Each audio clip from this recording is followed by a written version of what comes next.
I don't hate the thought of schools monitoring students. No, although I find it invasive, it's a necessity because of how dangerous the internet is. But what happens when monitoring becomes surveillance? Go Guardian, Securely, Land School. I hate them. I hate them all. That's it. That's the video. I mean, what more can I say about these deplorable excuses for safety precautions? I can't tell y'all how many times I had a YouTube video assigned to me by my teacher and I couldn't access the video at all. I get redirected and nothing, absolutely nothing but an error has occurred on my screen. And I'm just sitting there staring at my computer like this because what do you mean? I then ask my teacher and they just look at me like this because they don't know what to do either. So now we're both just staring at each other looking stupid, wondering what to do. My point being, sites like Go Guardian are highly invasive and anxiety inducing. They make you feel more like a prisoner than a student. It's like you're constantly up under a microscope, never knowing when you're going to see that irritating message. If you're supposed to be cultivating a learning environment, why treat the kids like prisoners? Again, I know monitoring is important, but there's a limit to what's necessary. It's the same routine, 8 hours a day, 5 days a week, 36 weeks out of the year. And for all of those days, if you didn't know, it's 252. Students are made to sit in prison cells disguised as classrooms, with the added bonus of being watched constantly. Your teacher is able to just close whatever tabs you're using with the click of a button, leaving you completely helpless and at the mercy of your teacher, which actually brings up a marvelous point. Teachers are not always right. No, rather, adults are not always right. But some adults forget that they're human too, and use that to boss their students around. Some teachers have used sites like these to taunt students and just make life miserable for every student they come across. Not every teacher is like that, but there are enough that it's an issue. I said earlier that the internet is a weird place. Blocking some things is absolutely necessary, but it's often taken way too far. Imagine being bored out of your mind with no thought-stimulating lessons and you try to escape just to be redirected and told the site is restricted. Or when I said the YouTube video for an assignment would be blocked, it wasn't just YouTube. A lot of sites that feature videos were completely blocked. This does absolutely nothing but disrupt the already jacked up learning environment. Now the class is staring at the teacher, wondering what to do next, all to load up a game of Kahoot and that be blocked too.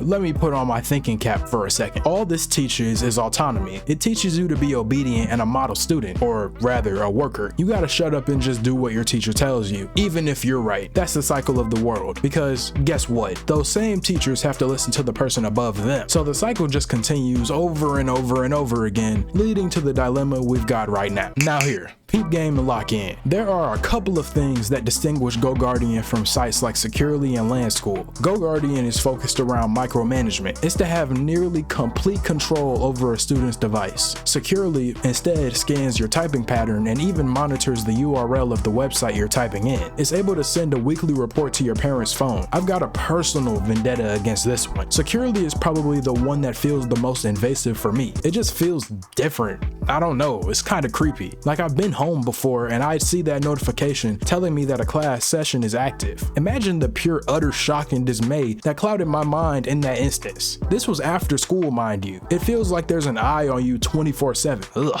that gives me the creeps. Land School is the oldest of the three, being nearly 40 years old by February of this year. Land School offers a ridiculous amount of control. You can just completely block the entire internet except for a specific page. It's literally set up like a surveillance room. That prison feeling? Yeah, Land School, that's the embodiment of prison. Overall, I'd say that the sites themselves aren't the problem. It's how these sites are used. I'd actually go as far as to say that iReady and sites like these work together in perfect harmony. One is used to shut us up and the other is to make sure we stay focused. This reflects the bigger issue of assimilation present in the education system. You can't treat every student the same and expect the same results. Not only is that not realistic, but it's incredibly foolish. You can only throw the same rock at the same fish before they fight back. We're humans, not robots. Not yet, at least, looking at how they treat us. Students are not statistics, and there seems to be a serious lapse in judgment somewhere. iReady is all about statistics. The same statistics they use to categorize us like we're data. Almost feels like they're prepping us to be the next generation of workers. But hey,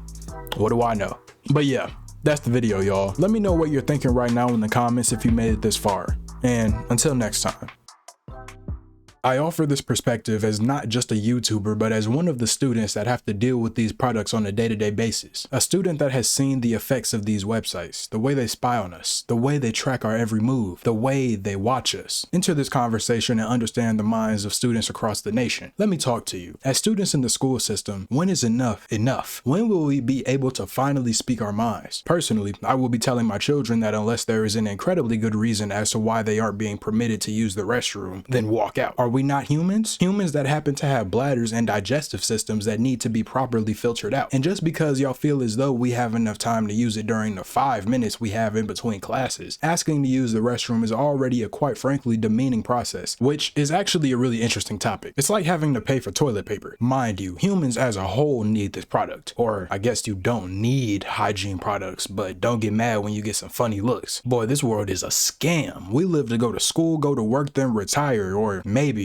retire. Working like a bee for the rest of my days was for sure not on my bucket list, but I guess that's life. Anywho, enter Securely, one of the main topics of this video. Securely is a software with the sole goal of protecting the digital integrity of students and keeping them safe. In many ways, they do achieve this goal. However, on the flip side, there are student reviews that indicate very different effects. Now, I guess you could say those are isolated and not indicative of the entire software. And that's where I disagree, and millions of other students also disagree. You know what else it has? An ulterior motive. Now, this could just be a theory, and don't quote me on this, but hear me out. What if Securely and all the sites like it were poised to implement spyware into day-to-day life? Oh wait, that's already reality, my bad. You know, every time I come to make one of these videos, I wonder if I'm being dramatic. Maybe it's just truly not that deep, but come on, like we can't be serious. The overwhelming majority of students are against this software's entire existence, just like a good chunk of things marketed towards kids. It does some of the intended goals, but it has side effects. Side effects that spike anxiety and cause students to feel like they're being watched 24/7, 365, because they are. Things that couldn't possibly be understood by the people who created it. Like a student's privacy is a privilege, something that can be given and just taken away like that. Don't get me wrong, monitoring is more than necessary. We have to make sure that students are accessing the correct material and nothing inappropriate. But when students are literally reporting that the sites they need to complete their education are being blocked, then what? For whatever reason, students' opinions are quite literally never taken into consideration. It's like the products aren't even made for the students and they're really just there to solve a problem. Even though this exact same thing has happened to me, I could understand promoting these products. If they worked, that is. Big 18 years old, and every time I look back at my experience in the education system, I shiver. I get chills thinking about the dictatorship that students walk into on a daily basis. And don't get me started on people talking about securely installing itself on devices. Now, I'm no genius, but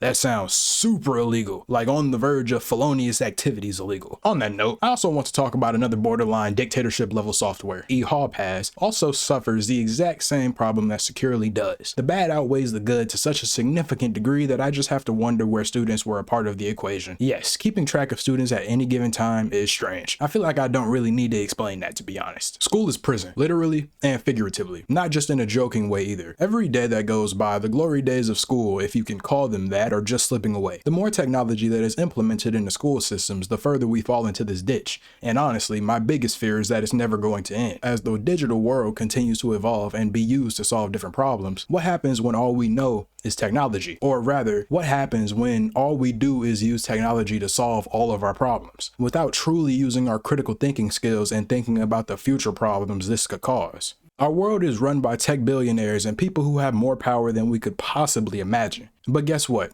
Our voice, not just as students, but as people, will always prevail. Anywho, I'm gone. In my 14 years of being a student, never, and I mean never, have I ever experienced something as diabolical as the Yondr pouch. In the middle of class, and I hear what sounds like a Yondr pouch getting put through WWE level moves, and I look over and someone is genuinely falcon punching their Yondr pouch trying to get it open. I kid you not, no exaggeration. Now understandably, this looks like tomfoolery to a majority of the population, and don't get me wrong, this is definitely delinquent activity. But you know what else is delinquent activity? Expecting a generation overrun by attention attention-seeking parasites to be able to immediately understand it's for the greater good. If you don't know what the Yondr pouch is, oh, you have been spared. Spared like no other has been spared before. Yondr pouches are these little gray pouches that can be magnetically closed using this contraption here. Now, as a student myself, let me be very clear when I say I understand why they were invented, but they don't work, or rather not in the way I'd say is beneficial for a learning environment. I'd say it's closer to more of a placebo effect than anything, and that's for a very, very specific reason. I don't think it's a secret that not only has the education system been falling behind, but everything else in the country has been falling behind too. So when I look at the Yondr pouches, I see isolation. I see a way to force students to behave and listen in an almost uncanny way. Like drones, like soldiers. Now also let me explicitly state that not only do I understand that students suck at paying attention, but I also know that it's getting increasingly more difficult to even teach in the first place. Is a little bit of intervention needed at some point? Absolutely. But y'all have the nerve to point the finger at us as if we created the world we're interacting with. What about the massive tech billionaires optimizing social media to force you to constantly and repeatedly check their platform? The notifications for stuff you couldn't care less about. The entire idea of shorts as a whole. All of these corporations are fighting for not only these students' attention, but the attention of everyone on the planet. In plain sight, and the finger is getting placed on the generation that just so happened to grow up behind this sorry excuse for world lead.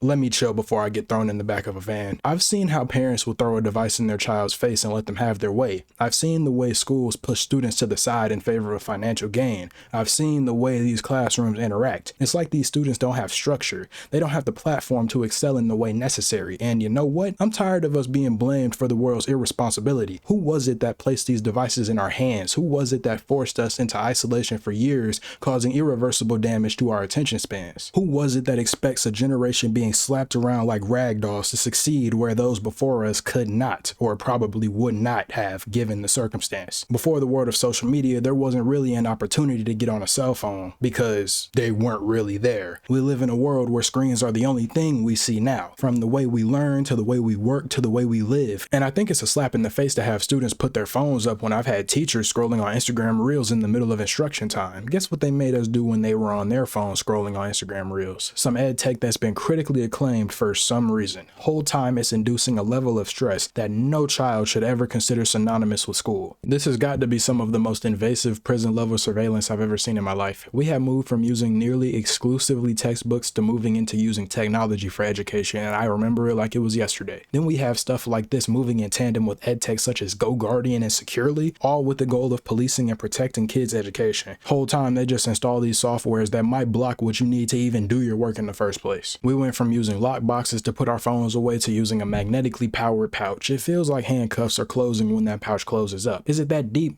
Maybe not. I just think it ignores the actual problem at hand here. Maybe the fact that teachers are outrageously underpaid, or maybe the fact that we eat cardboard for lunch, or rather, no, a lot of us eat cardboard for lunch while some of us eat a decently prepared meal. And even then, it's laughable. I don't even think you should be able to compare literal prison food to school food.